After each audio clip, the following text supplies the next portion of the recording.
One of the men behind the Penny Arcade Expo is here with me, Jerry Holkins, who has probably had the most surreal career. Like, you couldn't have written this in a comic book if you had wanted to, right? No. I mean, the truth is that a lot of the parts of my career did not exist when I started doing the things that I was doing. Yes. Like, if you had tried to explain to me as a younger person that it was possible to have a job making mean JPEGs on the internet, I mean, I would not have believed you, because several of the words that you said were not real. Yes. Well, I think also what is not real is what PAX was when you guys conceived it to what it is in 2017, right? Like I've been to a few of these over the years. It's crazy in there, man. Well, no, in some ways, right? What's interesting is that the, you know, when we founded it, it just had certain pillars in it. Yeah. But it still has those pillars. Like, it still has the expo hall and tabletop and the Omegathon and the concerts. Like, there's a lot about it that just by hook or by crook, we got Beanbag right. chairs. Yeah, beanbag chairs, a tradition among our people. Yes. That's amazing. But what is new with 2017? Like, what are you starting to recognize? I mean, I see obviously all the big AAA publishers are there with their booths, and they're looking more and more like E3 every year. But there's also something more, I think, than that. I feel like a huge chunk of the development community from all over the world makes this a priority. And I'm talking specifically this one here in Seattle. That's how it feels. But I know they're also global now, this whole PAX brand here too. Yeah, absolutely. I mean, I really enjoyed, you know, the first year that we held PAX in Melbourne. Yeah. Not Melbourne. Yeah. Don't do that. Okay. But the first time we held it down there, it was in the venue that we could get, which was sort of like a horse field, and there was a lot of rain. We had to invent a kind of hallway out of tarps. It was very exciting, but people still had a good time there. Yeah. And that's the thing that has been consistently interesting to us. Like, obviously we can try to plan the show in such a way as to stay out of the attendees' way as much as possible. Yeah. Because, you know, and we've been proven right by this time and time again. Each time we founded one of these shows, that community of shared experiences and people materializes in those places. Yeah. Right? Yeah. I mean, and that's sort of the secret weapon, I think, of the show. Yeah. Is that we have an incredible community, and the best thing that we can do is just allow them to express it. And what I'm noticing, you know, obviously we're all getting older, but what I'm noticing, this has happened. This is happening. But the crowd is, obviously kids have been coming for a long time, but it feels like the kids are having kids and they're getting older. That's right. And it just feels mature. Like it's, I hate to throw that on as a moniker on your beautiful thing, but it's maturing. Mature isn't it? Yeah. Because, I mean, if you look, the mix is still very broad. Yes. What I think that what it is that it's not mainstream, but I think that what's happened is that cadre that grew up with games, they continued to play games. They did not set them aside. Yeah. Right? They did not like set aside, like say that this is for children to do. Yeah. That the medium has gotten more interesting, more sophisticated. Yeah. And it's approaching new themes. You know what I mean? Yeah. Like, the art form has evolved alongside the people who play it. All of it, and PAX is right there, and you know, as we saw just a with vessel for it, right? Totally, and as we saw with E3, like, it's obviously clearly important, as we've seen with Comic-Con, it's clearly important to make gaming a much bigger component of the sort of public experience. Well, yeah, you are not representing the entertainment space if you are not incorporating this medium. Right.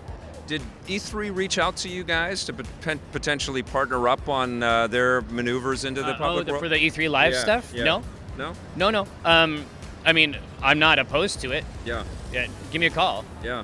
Yeah, I mean, it would seem to make a lot of sense, or even Comic-Con or any of these things. I mean, the reality, right, is that we have, a world-class level of knowledge about how to respectfully put on a show like this. Yeah.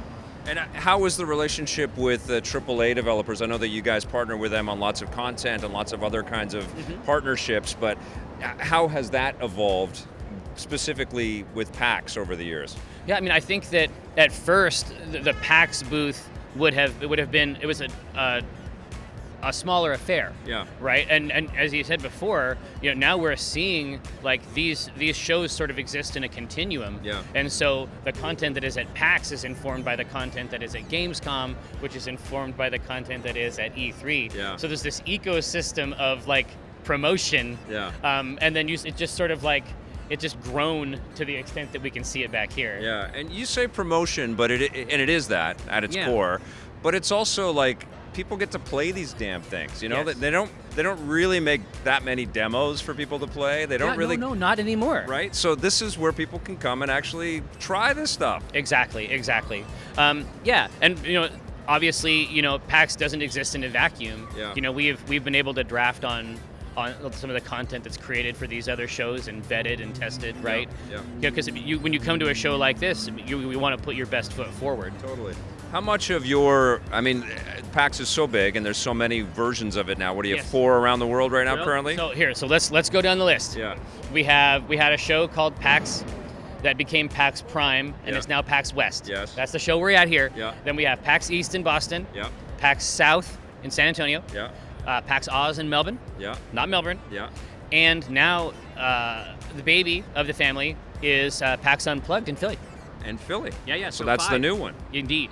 And when does that? Have we had one already? Oh, no. It's brand new this year. Wow. Okay. Cool. And we air in Canada and have lots of people that love us in Canada. And people ask me all the time to ask you when it's coming to Canada. Is that a thing that could happen? Right now, with the 5 that we have, Yeah. I mean, to me, that feels like a pretty stable, solid number. I don't know what the future looks like. Yeah. But I know because I get the same mails you do about this topic. Can you answer a Canadian question for me? Sure. Absolutely. Can you tell me about Timbits? Timbits are the middle parts of the donuts. It's a donut hole? Yeah, well, they manufacture them before the donut, though, because they're so popular, and Americans know about them, and they ask Canadians about them. Well, yeah. So is there? Do you want us to import them? We could probably work that out. Listen, I feel like there can be a cultural exchange. Yes. Well, because I made If the we mistake. can get pins, kick-ass pins, we will send Timbits. Well, no, because I made the mistake of saying that they were donut holes Yes. to a Canadian, and she Flipped out? That is not appropriate. It is not a mere crossed the line. It is not a mere donut hole. It is a Timbit. Right, yes. Like we invented it there or something. That's amazing. That's awesome. Well, how much of your life is PAX? Because you make things. A lot of it. Obviously, we have a dedicated team whose task it is to make sure that things run the way they should. Yeah. And enough can't be said about the Enforcer Corps. Yeah. That They're really cool. Yes. Like, they're nice people. They got a job to do, so we don't trample each other. No, they and they're care. good people, yeah. Exactly. Yeah. Like, they love the show, and you hear that a lot. You hear that, when people interact with them, like, they get help, and that's not a universal thing at a show. No. There's a lot of people that, and not to disparage them, but there's a lot of people that work at the other shows, and they're just working it, and they don't really know what's going on or who the people are, and they like that sort of, they don't like it, but they have a power. They have a position of authority. Yeah. Sometimes it gets abused, but you don't feel that with these people. It feels like they're fans that put on the shirts and want to put on a good show. If they didn't have the Enforcer, if they were not garbed, Yeah. they would be here. Yeah. You know what I mean? Yeah. It's just, So what do you come for as a fan to PAX? What do you get to see that blows you away? well, I mean, I have a lot of responsibilities at the show. Yeah. And so, the biggest one is probably our Acquisitions Incorporated games. Are you familiar with that stuff? No. I never want to assume. Here. No. So, imagine, if you will, Dungeons and Dragons, but played as live comedic theater. Okay. Right? So at a table, like, it isn't like a LARP type thing. Yeah. God forbid. Yeah. Well, that's okay. LARP's cool too. All right. And so basically the way that it works is that, we have the crowd, and then we're playing up there. Our Dungeon Master is Chris Perkins. He's from Wizards of the Coast. Wow. And we've been playing this campaign for more or less a decade now. Unreal. Yeah. And so basically at every PAX show now, we're trying to deliver an Acquisitions Incorporated chapter of this ongoing story. Unbelievable. It's so cool. It's so cool. It's And like then- theatrical D&D. Yes, absolutely. Incredible. And so then, but that's backed up on the Twitch stream Yes. with a spin-off show called Acquisitions Incorporated, the C Team. Yeah. So that the task of the C Team is to they basically, as a side story, they investigate the main characters' backstories. So just take any of those characters and then stretch out their backstories into a game world that these players can inhabit. That's awesome. Right, and then we also have Acquisitions Intoxicated, which is a show where we brew beer based on the characters. I know that sounds like a joke, but it's not. So you're making content that the people are lining up to come and see as part of the PAX thing, and you actually have to be ready for this too, right? You got to like mentally get into space. So that must take up a lot of your time. It's true, but I also need to wear a massive chainmail shirt that goes down to here and put on my tabard and belt and boots and van braces and my gorget and my pauldrons. Like it's the one that we do here. The other ones are a little bit more lo-fi. But the one that we do here at PAX West is full costume. You got to PAX it up. That's awesome. What do you get to play? Do you get to go out and play anything? Do you make a little beeline to go and see something that's? I do. Yeah. I often try to make a special point to check out the tabletop stuff. That's a personal passion of mine. Love to hang out over at the Indie Mega booth. And sort of check it out. As I was talking to somebody else, I mean, it's just a very dense. Like if you have 15 or 20 minutes, you can see a lot in a very, very small space, and I guarantee that 60% of it is stuff you might not even have heard of. So, what do you want to see PAX evolve? Do you want to see it evolve? Do you want to stop evolving? Do you still want to see it grow and like consume more of the world, or? Well, I mean, like I say, at 5, I feel like this is a good opportunity. Once we launch that show, figure out what we did well. Figure out what we can improve. And any of the individual shows can be looked at very closely to determine what sorts of things we should add. A lot of the shows right now have a very good feel, and people do enjoy it. That's great. That's great. And then what are you doing outside of PAX that people should get caught up on? What's new for Penny Arcade? Oh, I mean, the main thing is obviously we have the Acting Show here, and that'll be streamed on Twitch, and of course. But the spinoff, I mean, for me, Acquisitions Incorporated, the C Team, is a big deal. Outside of the PAX proper, we have Mike Krahulik, so the artist on Penny Arcade.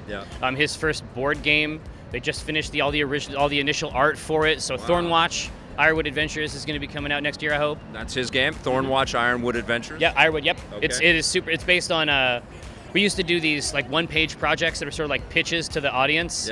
And we would do 3 of them and see which one they liked, and then we would just investigate it. So the short pitch for the Lookouts was like fantasy Boy Scouts. Wow. Right? And so, but there's other parts of that story, and one of them is about these vengeful ghosts that you can summon to solve problems. And so this game is based around them. That's amazing. So you started this whole sort of drive by building the online comic. That turned into a community that you could turn into, many steps along, but you turned it into an event like this. That grew into many events, and along the way, you've been able to focus test new ideas all the way to this crowd. You have to keep reaching. It's just in our experience, it's just there's no such thing as wasted work. Like ultimately, anything that you commit to is going to teach you something important that you can use later. Awesome. Thank you, Jerry. That's great, dude.